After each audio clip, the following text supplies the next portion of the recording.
السلام علیکم ورحمۃ اللہ وبرکاتہ۔ ملک بھر میں آشوب چشم ایڈینو وائرس یعنی آنکھوں کا سرخ ہونا یا آنکھوں کا آ جانا، اس کے حوالے سے بہت زیادہ ایک وبا پھیلی ہوئی ہے۔ جس طرح مہنگائی کی ہر طرف دوڑ ہے اور ہر طرف اس کا چرچا ہے، اسی طرح آنکھوں کا سلسلہ بھی اب ہر خاص و عام کے زیر بحث ہے۔ سامعین کرام، اسی حوالے سے چند ایک باتیں آپ کی گوش گزار کرتے ہیں تاکہ ہم کچھ احتیاطی تدابیر اپناتے ہوئے اس وائرس سے بچ سکیں یا کم از کم اس کے جو اثرات ہیں ان کو کم کر سکیں یا اس کو پھیلنے سے روکنے میں کچھ نہ کچھ اپنا حصہ ڈال سکیں۔ ہدایت کی گئی ہے کہ ایڈینو وائرس آشوب چشم یعنی گلابی آنکھ کی ایک بہت بڑی لہر پورے پاکستان میں پھیل رہی ہے۔ بچوں ہوں یا بوڑھے، ان میں ایڈینو وائرس کافی شدید، یہاں تک کہ جان لیوا بھی ہو سکتا ہے، ایسا بھی کہا جا رہا ہے۔ وائرس کی شدت کو مد نظر رکھتے ہوئے یہاں کچھ رہنما اصول بیان کیے جائیں گے جن میں ہر کسی کو انفیکشن ہونے کی صورت میں مدد مل سکتی ہے۔ نمبر 1، محفوظ فاصلہ، یعنی اپنے آپ کو فاصلے پر رکھیں، اپنے درمیان لوگوں میں فاصلہ برقرار رکھیں، دوسروں کے ساتھ قریبی رابطے سے گریز کریں، خاص طور پر اگر وہ آنکھ میں انفیکشن کی علامات کا سامنا کر رہے ہوں۔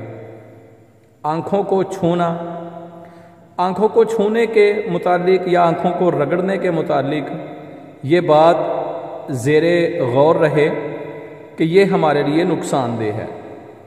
آنکھوں کو رگڑنا یا ملنا، اس سے وائرس پھیلتا ہے یا آنکھوں کی سوجن جو ہے وہ بڑھ جاتی ہے، اور آنکھوں کی سوجن بڑھنے سے جو صورتحال ہے وہ ایسا موڑ اختیار کرتی ہے جو خوفناک ہے۔ ذاتی اشیاء کا اشتراک نہ کریں۔ ذاتی اشیاء جیسے تولیے، تکیے، چشمہ وغیرہ کو شیئر کرنے سے گریز کریں، خصوصاً ان لوگوں کی جن کی آنکھوں میں انفیکشن ہے، تو اس کے پھیلاؤ کو روکنے کے لیے یہ ضروری ہے کہ ان کی چیزوں کا استعمال وہ نہ کیا جائے۔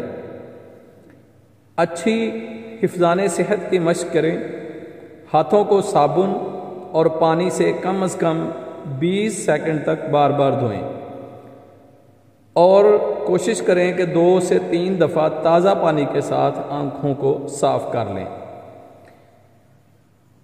متاثرہ ہونے کی صورت میں ضروری احتیاطی تدابیر یہ بھی ہیں کہ آنکھوں کو صاف کریں کسی ٹشو وغیرہ کے ساتھ اور اس کو ضائع کر دیں۔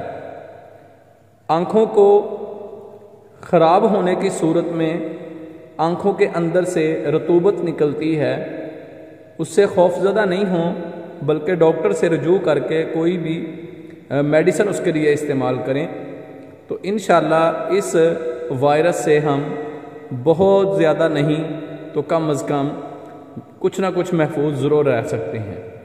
ان احتیاطی تدابیر پر عمل کیجیے، اور اگر بچوں کو یہ انفیکشن ہو جاتا ہے تو اسکول بھیجنے سے گریز کریں یا مدارس وغیرہ میں بھیجنے سے گریز کریں تاکہ یہ وائرس پھیلنے سے بچے۔